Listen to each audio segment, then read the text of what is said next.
Hey guys, how's it going? So today we're going to talk about top 5 reasons why a lot of new wholesalers fail.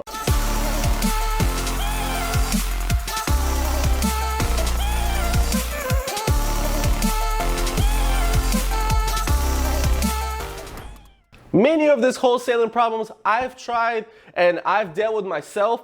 I've seen other wholesalers deal with them. So these are the real life examples, real life reasons why a lot of wholesalers do fail. And don't get me wrong, if you have some of these 5 mistakes, it's not that you cannot fix them, you just have to recognize them and fix them and be able to learn on your own mistakes. Number 1, the reason why I'm starting with this one, because I feel like that's the first one people encounter, is that thinking that you know everything. The thing with this is that when you start learning about wholesale and you watch a couple videos here and there, and let's say you've been learning for the past month or so, you feel like you good enough now to do something, right? I mean, some of you have the opposite problem. Some of you feel like you're not good enough, and we'll get to that in a minute. But in the beginning, some of you may feel like, oh, I've learned this and this, like I know what I'm doing. I don't need any mentorship. I don't need to watch any more YouTube videos. I don't need any of that stuff because I know what I'm doing now. I got the basics. I got everything, and the rest I'll figure it out. Not exactly the case. The reason why this is not exactly the case is because I've actually dealt with it myself, is that I felt like I was doing everything and I knew everything. And yes, even though throughout the process I found things I didn't know, but I felt like, oh, what I'm gonna watch this guy, like what is he gonna teach me, you know? Or what I'm gonna do this, like what is he gonna teach me? Like what's the point? Like, you know, like I get it, like I get the basic, whatever, you tell me the same exact stuff. But I'll be honest with you, there's so much into this business that it's kind of like you never know everything. I've seen people that have been doing this for years and years, 10 years or longer sometimes even, and they're still taking seminars, they're still learning new stuff. And I think that's what makes a big difference between a successful wholesaler that's a long-term, like a marathon runner that eventually becomes very successful, because they are going to keep learning. And wholesaler that may get successful in the beginning and then just not progress, because a lot of times they just felt like they accomplished something and I'm overdone. This is what I did. I'm great. I don't need anyone else to help me. But then they keep getting into a complicated situation that they don't know how to fix. And then after that, they just kind of, fall off. That happens a lot. So keep your mind open at all times. Listen to people. Don't take every single advice someone gives you, but listen to them. It's always good to listen. Watch YouTube videos, listen to podcasts. Take some mentorship programs too. I actually made my own. It's going to be in the description, but you don't have to take mine. That's not the point of this video. The point of this video is to say, like, find people you aspire to be as and follow their program. I feel like there's so many people that sell programs that are kind of out of the loop, and the only thing they make money on is the softwares or the programs or whatever. So that's why I like to get information from people that do it daily. Like, there's a couple, I'm not going to name names, but there's a couple programs, mentorships that I've taken that I believe are pretty good. If you had the money to spend on it, I would say do it. So do your own research and see who you like and go from there. Number 2, it's kind of a little bit of like an opposite of the first one. So when I was talking in the beginning, I said the first one is the people that learn, they take the action right away, and they feel like they know everything. But number 2 is not taking action, period. You could be the type of person that's been stuck in this learning phase for so long. I've talked to people that are like, man, I've been researching this for 6 months. I'm like, what are you researching for 6 months? I mean, what are you worried about? And they're like, oh, well, I just want to make sure I do everything correctly. I was like, you're never going to do everything correctly. That's never going to happen. So like, just don't worry about it.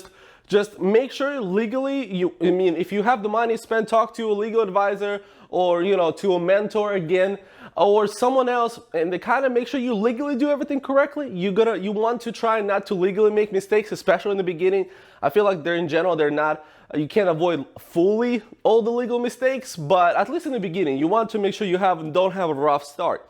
But start. Just start from somewhere, start from searching for leads, taking a course, Start from, building your cash buyer list. I don't know, you have to start somewhere and get the thing in the motion. And then when you do, after that, you kind of learn the rest, and it kind of starts falling into places. Maybe how to find a lead, but you don't know how to find cash buyers. Trying to be perfect is the biggest reason why a lot of people don't take action. So I believe that you have to try and learn everything you can, but do it as you go. Don't try to learn everything on the shore before you jump in the water. Jump in the water, you kind of know how to swim a little bit before you do, but when you jump, you'll figure out the rest, So that's how I believe in it, and that's how I believe most of the wholesalers became successful. Number 3, thinking that you can do this entire thing by yourself. So right now, I'm not talking about your employees or anything like that. I'm actually talking about networking. I did this myself. This was a big mistake of mine because when I started, I was like, okay, so I'm just gonna put my head down, work everything, do everything myself. But I realized that you can't do that. There's no way. You need partners, you need good other wholesalers to work with, you need good cash buyers, you need that. I've made so many connections throughout this year or whatever I've been doing this. I made hard money lender connections, I made investor connections, I made other wholesalers, real estate agents, all that stuff, title companies, so now I have a little bit of a circle built up only in a year that I can kind of rely on. I have a little bit of every single part of the business that I can rely on. Some people that I know and some people that can help me out. And I'm still building my network, I'm looking to go to some networking events in the area and hopefully build a bigger network in the future. But you cannot do this business alone. You will start alone, but if you wanted to progress to a certain point, you have to meet people. I can't say this enough. You have to get connections, and you just have to bring value to people, and the people will bring value to you as well. Number 4, not willing to adapt. That's so important, okay? When I started, I actually started from wholesaling houses, then somehow I ended up wholesaling land. And then I was doing land and I was doing the same exact area for a while, and it was really good, but then it started falling off. And when it started falling off, I kind of started stressing about it. I was like, okay, what am I gonna do? So I was not willing to take a step and try to learn new areas, new type of properties for a little bit until I did. And I went to different areas, made $10,000-$20,000 in that area. I went to a different area. I spent money, like a couple $1,000s in one area, and I didn't make a single deal, but that's okay. That happens. I went to a different area, did some deals there, also, $5,000-$10,000, and I kind of learned a little bit of this and a little bit of that. But not only when it comes to leads, when it comes to softwares, because here's the thing, this is a constantly growing industry. Let's say you're doing marketing through texting and then your texting software falls off. You have to change to a different one. And let's say you're doing cold calling and then your cold calling software is bad. You have to learn a new one. You never know what happens in this business, and you really have to be willing to adapt and constantly change and improve yourself and improve your business.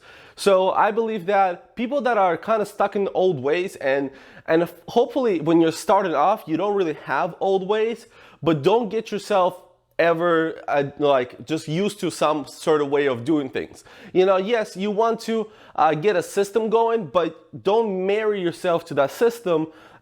In case something happens, you have to know that, okay, this sucks, I wish I could change something, but this is how the business works. I can't keep doing the things the way I was doing things before. So now I'm going to do it differently. So that's incredibly important. Be willing to adapt and learn from your mistakes, or just in general from the industry. You will, like I said, you'll listen to podcasts, you'll watch some YouTube videos, and you never know. Like right now, for example, some states are forcing wholesalers to get real estate license. 2 states already by this point. And I'm thinking about getting a real estate license myself. I'm not sure yet what I'm going to do and if I'm going to get it, but if I'm going to stay in this business, I'm probably going to have to get the license, which is not that complicated, but it's an investment that I have to make in myself. And number 5, which I think applies to every business, especially if you become successful early, or if you just start making money. You don't have to be incredibly successful, but in my opinion, when you start a business, what means to be successful when you start a business is being able to afford your life And I'm not saying you go around in a Ferrari and you drive around in a Lambo or something, but like afford you regular life from your business. And in the beginning, I believe that's success. Is that overall success? In my opinion, no. You want to build a better life eventually. But in the beginning, when it started off, if you just are able to sustain your lifestyle from your business, and then absolutely success, be happy that you did that. But what a lot of wholesalers do is that, and it's just not wholesalers, I guess any business entrepreneurs. What they do is that when they start a business, they just go ahead and get happy. You made a $20,000 check. Great, good for you. But what are you gonna do with that $20,000? Okay, so $20,000. Let's say you spend $2,000 at the moment, or maybe let's say you spend $4,000 on marketing a month. That's 5 months of marketing, okay? So the way my head works is that I'm gonna save that 20 grand because like that's 5 months of marketing. Let's say 5 months we don't have any deals. We'll figure it out as it goes, because you never know what happens, So in my opinion is a lot of wholesalers and a lot of business entrepreneurs, especially when you're starting off, and if you get a little bit of money, they don't reinvest back into the business. And that's incredibly important. You're not trying to be successful a year and then go back to working for someone else or, having to do something else and because this business failed. A lot of businesses fail because I believe people make money from the business and they take the money out. In my opinion, I believe in putting all the money back into the business to growing it much higher and making a much better business. And when it becomes such a huge business that you don't really have to put all the money back into it, that you can actually have some for yourself, that's a different conversation. But especially in the beginning, when you make that $20,000, $30,000, $40,000, reinvest it back into the business. Don't get yourself a new car unless you really need to, obviously. Or don't move to a different place, get a high-paying apartment. I have been in the same apartment, even though I've built a six-figure business. I've been in the same apartment for over a year now. Right before I started this business, I moved into this apartment and I've been here since then. I'm actually looking on trying to save more money on where I live. I don't want to spend more. I'm trying to cut all my costs that I can because in my opinion, I'm not making all this money to just waste it. I'm making all this money to actually build a successful business, because overall building a successful business will feed you for life. If you're able to build a great business, you will be happy that you didn't spend that $50,000 on a new car right now and you put that $50,000 back into the business. Trust me, you will be. There have been moments when I spent some money. I mean, I went on vacations that over the last 3 months and I've spent money and then I didn't get any deals. And it was rough, I'll be honest with you, and I made my mistakes. And I'm not saying don't enjoy your life. I do. I mean, I love life in the way that I go do things. I love experiences, I love to travel, I love to do things.